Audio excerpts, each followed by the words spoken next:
So theorem 19 is the last one we have to prove. You'll be glad to hear. So this is the theorem that the angle at the center of a circle standing on an arc is twice the angle at any point of the circle standing on the same arc. So in order to figure out what that means, once again we draw a diagram. So we obviously need a circle, and that's a pretty bad circle. Anyway, it'll have to do. We have a center which we're interested in, and we're interested in standing on an arc. So let's put an arc down here, down at the bottom. We're going to stand on this arc.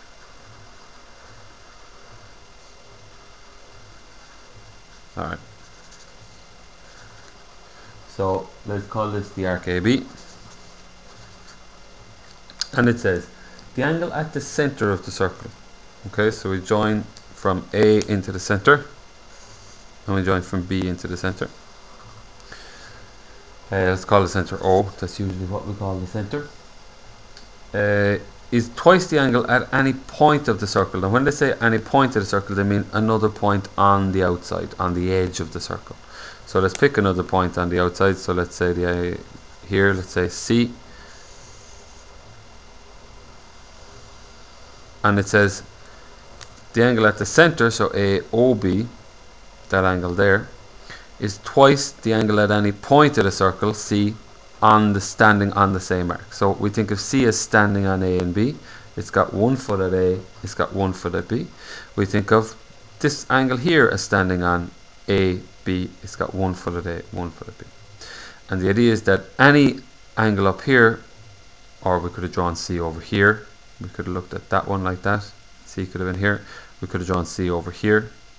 Okay, so that no matter what C we pick, that angle there will always be half that angle there, or that angle there will always be twice that one.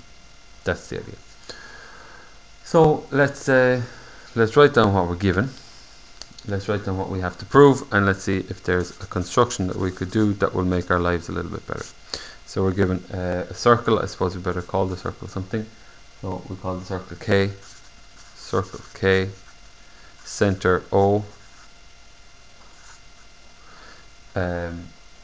And we've got A, B, and C are 3 points on the circle. That's what we're given. And we want to prove, look that up. We want to prove that the angle AOB, which you can just see at the top of the screen there, is 2 times the angle ACB, which you can just see now. Alright, so we want to show that A to O to B, so that angle in there, is twice that angle out there, A to C to B. Alright, so what we do is we're going to draw in a line. We join C to O, and we go a bit beyond O. And we start marking in angles. Whoops. The old camera move there.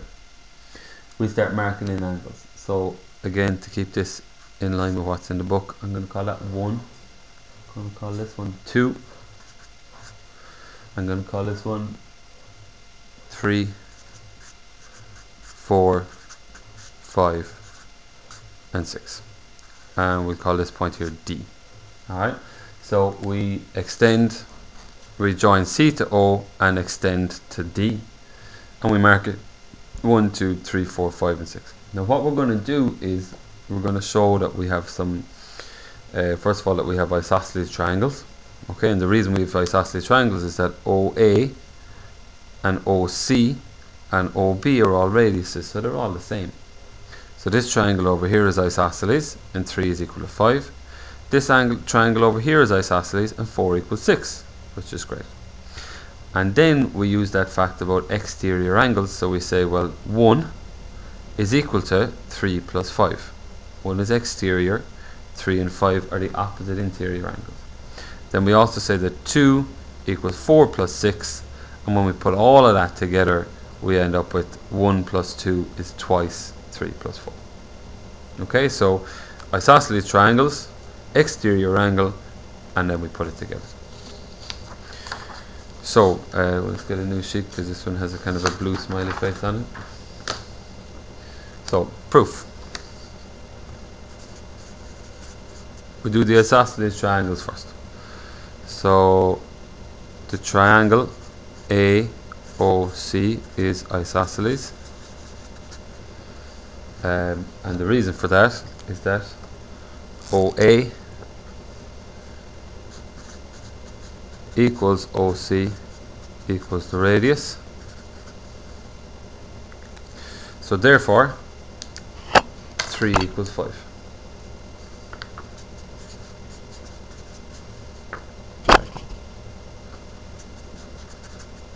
Okay, same thing with the other triangle. So the triangle BOC is isosceles, and a similar reason. The reason that we give this time is OC equals OB equals the radius. So therefore 4 equals 6. Okay, and once again you do have to say the measure of the angle 4 equals the measure of the angle 6. Alright. And now we use the exterior angle. So the measure of the angle 1 equals 3 plus 5. So might be no harm to do a dotted line there. So 1 equals 3 plus 5.